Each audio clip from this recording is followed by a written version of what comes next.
Mr. Chairman, study after study after study is now confirming that there is no statistical difference between the jurisdictions that required lockdowns, required mask mandates, closed schools, closed businesses, and those that did not.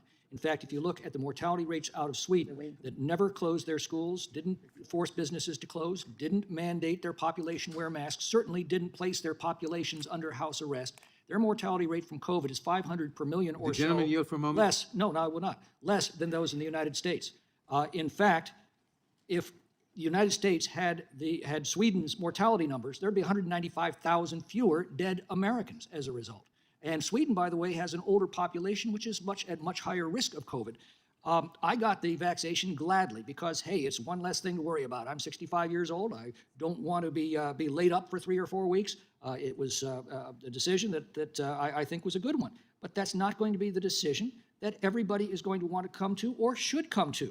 It is definitely not the opinion of every health professional that every single person should get vaccinated. There's a study out of Israel that documents that males 20 to 24 have a higher chance of dying from myocarditis induced by the vaccine than dying from COVID.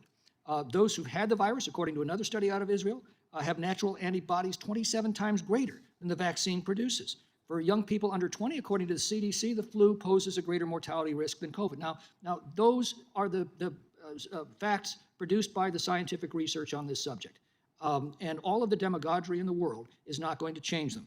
You know, I have found in my many years that politics tends to attract a much higher percentage of people who seem to think that they're so good at running their own lives that they're also entitled to run everybody else's. And I have found over the years, as I've gotten to know them, that they're no good at doing either. And I would suggest that maybe we ought to practice a little humility here and maybe recognize that each individual is different. Each individual has a right to decide for themselves what is in their best interest, and more likely than not, they're going to make good decisions. We have all made bad decisions in our lives from time to time. That is the price we pay for the freedom to make all the good decisions in our lives. The gentleman yield. And it would be nice if a free society and the government that is supposed to protect that freedom would occasionally practice that humility and recognize that. Would the gentleman yield? Well, actually, Mr. Bishop first. Just quickly, I'll say I think, Mr. McClintock, what we're seeing instead in the vociferous response to this proposed amendment is that the Democrats don't view it with quite the humility that you would urge. They instead, they think they've been patient, but their patience is wearing thin. They want everybody to know that. And I yield back to the gentleman. And I'll be happy to yield my time to I thank the gentleman for yielding. A couple of things.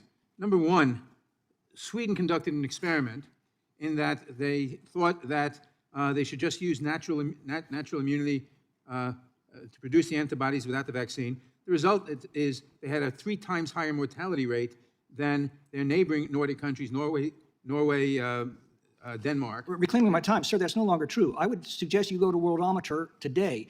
They track the daily numbers from every country in the world, and you will find that the mortality numbers from Sweden are now much lower than they are in the United States. And again, it's about 500 per million lower, or about 195,000 if you compare our population to theirs. And that's before you take into account they should have a much higher mortality rate, specifically because they have an older population by about 2 years. The gentleman, Yep. just make a simple fact. You take the vaccine not necessarily to protect you, but to protect everybody else, because you can't, or much less. Reclaiming my time, that's precisely the point. I am protected because I have taken the vaccine. Those who have made a different choice pose no threat to me. That's exactly the point, Mr. Chairman. You've hit it on that nail on the head. And I thank you for doing so.